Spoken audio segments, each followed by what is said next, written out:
All right, authentic answers. Manchester United won, Burnley won. Another disappointing game, to be honest. Um, United has struggled against these so-called lesser teams. We've had Coventry, we've had Sheffield United, and now we've had Burnley, and just haven't been at it at all. Like it's frustrating to watch. Ten Hag constantly making excuses. Um, to be honest, he just sounds very delusional. And when you have someone like Ten Hag speaking the way he's speaking, you think, what are you actually doing behind the scenes? What is actually going on in training? Because every single game, it's the same old performance. Manchester United are wide open. And if Burnley had a better striker, if Burnley were more clinical, United would have lost that game easily. Like, too many mistakes, too many bad decisions. Start off with the keeper. As I said before, out of all of Ten Hag signings, he's probably been the one that seems all right, but clearly he's still got too many mistakes in him. One of the reasons why we wanted to change De Gea because of these type of mistakes, but at least with De Gea, it wasn't as bad as this. I don't believe. Oh, Nana. Granted, it was Casemiro's fault. Again, I'll get into that, but it's just you can't come out like that. And listen, he's lucky to even get sent off. He completely took him out. Do you know what I'm saying? It was just it was just one of those things for United, innit? Another penalty. I think it was 6 in 8 games or some mad stat. I don't know, man. But it was just terrible.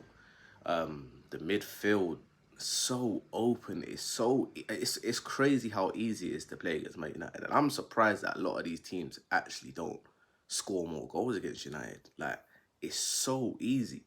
Kobe Mainu, I think today was one of his worst games. He looked absolutely knackered.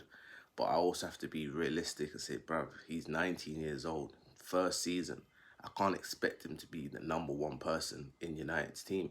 He needs to be able to grow. And this is why I get frustrated, especially with Ten Hag, because of his signings like Mason Mount, where realistically, Mason Mount should be playing ahead of Kobe Mainu. Kobe Mainu should be like a super sub. He should be able to come games, come in on games, and that's how we should be able to gain his experience. But he's been thrown into the deep end, and now he has to make everything work. Where you've got a £60 million midfielder, number 7 shirt, all this money just sitting on the bench, coming on for 5 minutes. It's an absolute joke. Kobe Mainu looked absolute knackered, and what I don't get with Ten Hag, when you put Bruno, Ericsson, and Kobe Mainu in midfield, who is your sitter? Who is the one that's meant to protect the back four? Because everybody's just going up front. It's so open. Ericsson hasn't got the legs. This isn't Ericsson of Tottenham, of Inter.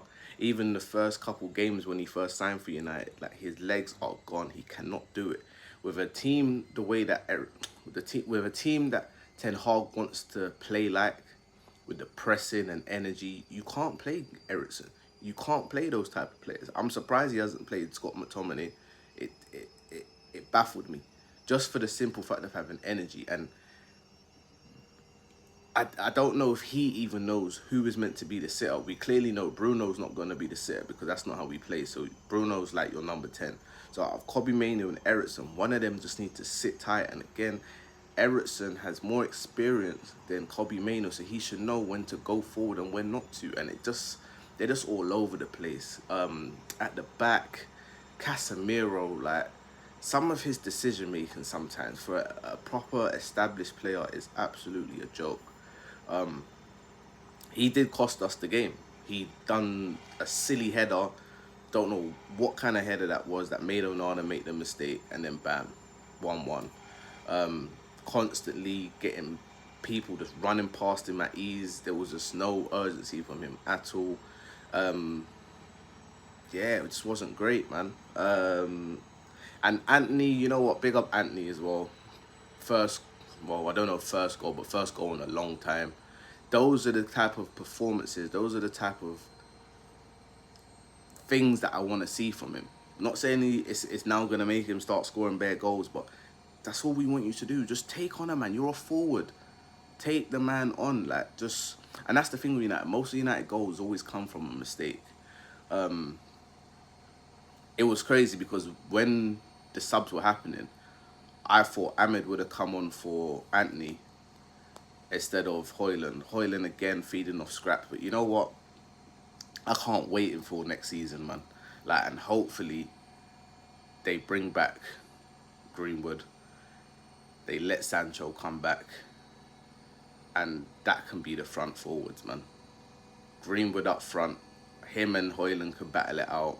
Sancho on the right, and Garnacho on the left. Garnacho again, I thought wasn't his best game, but no one really had a great game, to be honest. Yeah, the fullbacks again, not really offering much. I just don't get the. Do you know what it is? When I watch United, I look at their position and I think, where are you lot going? How are you lot trying to affect the game by standing where you're standing? Like, Anthony's meant to be our right winger. Like, it was like he was in midfield. It was very rare that he was just on the wing taking somebody on. It was just, I just don't get United's tactics. And I don't understand how Ten Hag looks at those type of games and says, yeah, like, I'm cool with this. Like, I don't know what they do in training, because it's been like this all season. Like, just struggling game after game after game. And if there was a manager that we could swap him with, 100% would take him out. I just don't know who we can get in for him. But I just, like I said before in my last video, I don't really trust him. I'm not really backing what he's doing right now. And he needs to start playing these so-called established players. Kobe Main, like I said, looked tired. I want to see Mason Mount start the next game. I need to see what he can offer to this team, because right about now, it's absolutely nothing. But yeah, Burnley probably look at this as a missed opportunity. They should have really have won the game. Had more possession, looked more comfortable. Yeah, United had a few shots on target, but it was nothing to get excited about, man. Yeah, man.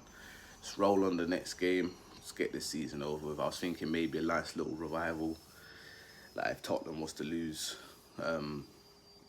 against Arsenal, then maybe United might get something. But you know what? If United do get European football, hopefully they just use that as a game time for like up and coming players, youth players, reserve players. Like, not no first team thing. Do you know what I'm saying? But yeah, Manchester United won, Burnley won. Another miserable day at Old Trafford. Authentic answers. Peace.